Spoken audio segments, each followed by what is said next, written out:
Assalamu alaikum students, I hope you all are fine. I am your computer teacher and welcome to your online class. Let's open page number 17. अपने previous lecture में हमने पढ़ा था कि हम कैसे table की फॉर्मेटिंग करते हैं, यानी कैसे टेबल के सेल्स को मर्ज करते हैं, टेबल्स पे बॉर्डर अप्लाई करते हैं, टेबल के इर्द गिर्द जो डाटा का फ्लो है वो कैसे कंट्रोल करते हैं और टेबल के जो सेल्स को कैसे स्प्लिट करते हैं, new rows and new columns को कैसे ऐड करते हैं। आज हम पढ़ेंगे अरेंजिंग टेक्स्ट इन कॉलम, यानी हम जो टेक्स्ट लिख रहे होते हैं, जैसे हमारी बुक में ये देखें, अब ये टेक्स्ट कैसे लाइंस में लिखा हुआ है, पैराग्राफ की सूरत में लिखा हुआ है। तो अगर हमने इसे कॉलम में लिखना है, जैसे आपने न्यूज़पेपर में देखा होगा छोटे छोटे कॉलम्स, यानी एक पूरा पेपर होता है, उस पर छोटे छोटे कॉलम वाइज जो है वो टेक्स्ट बना हुआ होता है। तो उस तरह हम टेक्स्ट को कैसे अरेंज करते हैं, ठीक है। आज हम ये सीखेंगे arranging text in column. Some time it is useful to arrange text in column. पाँच दफ़ा हमारे लिए बहुत यूज़फुल होता है, यानी बहुत फ़ायदेमंद होता है कि हम टेक्स्ट को कॉलम में अरेंज करें। हम क्यों अरेंज करते हैं? क्योंकि जब बहुत ज़्यादा लंबी लाइनें लिखी हुई होती हैं पैराग्राफ की सूरत में, तो पूरी लाइन पढ़ते हुए बाज़ दफ़ा छोटा छोटा लिखा होने की सूरत में हम ये भूल जाते हैं कि हम कौन सी, जैसे यहाँ पढ़ते पढ़ते बाज़ दफ़ा ऐसे हम नीचे की तरफ मूव कर जाते हैं, हमें वो लाइन में मिक्सिंग हो जाती है। तो इस वजह से क्या किया जाता है, न्यूज़पेपर में और बड़े बड़े आर्टिकल्स जो लिखे जाते हैं उनमें टेक्स्ट को कॉलम्स की सूरत में अरेंज किया जाता है। जो हमारे पास मैगज़ीन आते हैं उसमें भी कॉलम की सूरत में जो डाटा है वो अरेंज लिखा हुआ होता है। तो क्यों होता है कि वो हमारी जो मिस्टेक है ड्यूरिंग रीडिंग उसको रिड्यूस करती है और हमारी स्पीड अप करती है हमारी रीडिंग्स को। Sometimes it is useful to arrange text in columns. This speed up reading because our eyes does not need to move across long length of line. यानी ये क्यों हमारे लिए यूज़फुल होता है कि ये हमारी रीडिंग स्पीड को इंक्रीज़ करता है और हमें पूरी लाइनें ऐसे जो पूरे पैराग्राफ की होती हैं वैसे पढ़ने की ज़रूरत नहीं पड़ती, ठीक है। This is Y text in newspaper is arrange in column. इसी वजह से जो है, पहले भी मैं आपको बता चुकी हूँ कि न्यूज़पेपर में और जो मैगज़ीन में आते हैं हमें मिलते हैं, उनमें न्यूज़पेपर और मैगज़ीन में जो टेक्स्ट है वो कॉलम की सूरत में अरेंज होता है, वो ऐसे पैराग्राफ की सूरत में नहीं होता।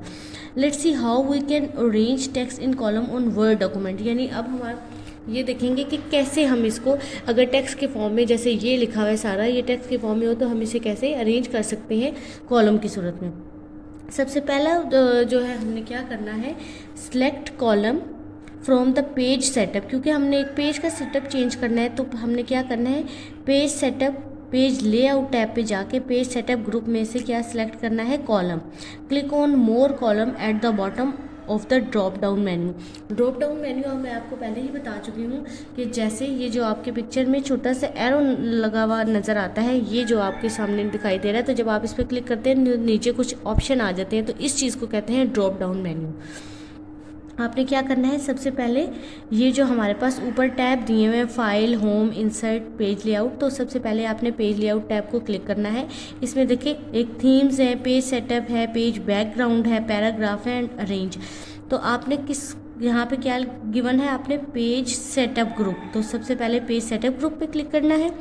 पेज सेटअप ग्रुप में से आपने किस चीज़ को क्लिक करना है, कॉलम्स को। यहाँ पे देखिए कॉलम्स का एक ऑप्शन है, तो कॉलम के नीचे ये देखिए एक छोटा सा ड्रॉप डाउन मेन्यू बना हुआ है, आपने उस पर क्लिक करना है।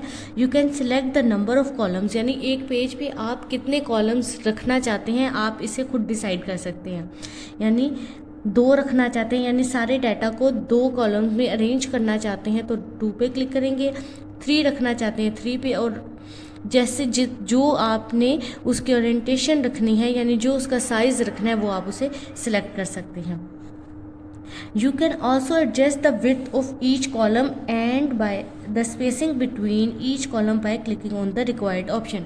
यानी आपने पहले कॉलम डिसाइड कर लिए कि 1 बनाने हैं या 2।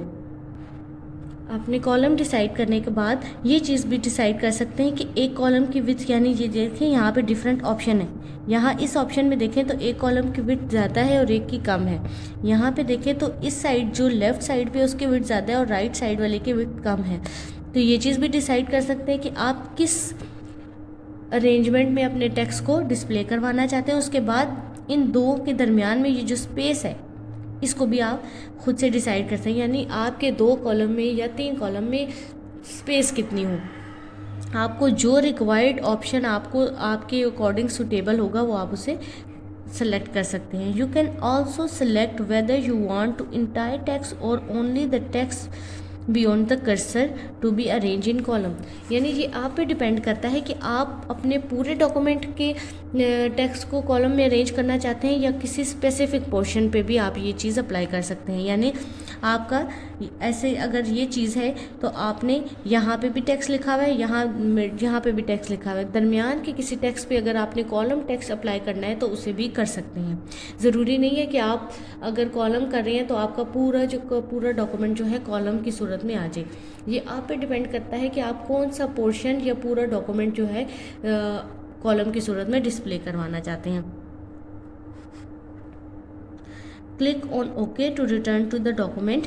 जब आप ये चीज़ डिसाइड कर लेंगे कि यानी कि आपने कितने कॉलम्स बनाने हैं, इनके दरमियान में स्पेसिंग क्या होगी, इनकी कलरिंग विथ सब कुछ डिसाइड करने के बाद आपने ओके पे जब क्लिक करना है तो आपका जो टेक्स्ट होगा वो क्या होगा, एक कॉलम की सूरत में डिस्प्ले हो चुका होगा। तो स्टूडेंट आज आपने सबसे पहले एक्सरसाइज का जो ये क्वेश्चन है, why do we arrange text in column, कि हम क्यों जो टेक्स्ट है उसे कॉलम में रिप्रेजेंट करते हैं, तो इसका जो आंसर है वो इसी पैराग्राफ में जो आज हमने पढ़ा।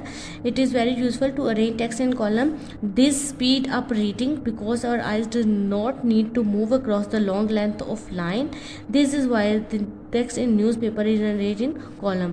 तो यहाँ से स्टार्ट करना है, यहाँ तक आपने नोटबुक पे लिखना है और इसका प्रोसीजर जो है आपने सबसे पहले आपने क्वेश्चन लिखना है कि why we arrange text in column, उसका आंसर लिखने के बाद प्रोसीजर जो है कि how to arrange text in column, कि हम कैसे जो है अरेंज करते हैं टेक्स्ट को कॉलम में, तो उसका प्रोसीजर जो है ये 4 जो आपके पास पॉइंट्स हैं ये आपने अपनी नोटबुक पे लिखने और याद करने हैं।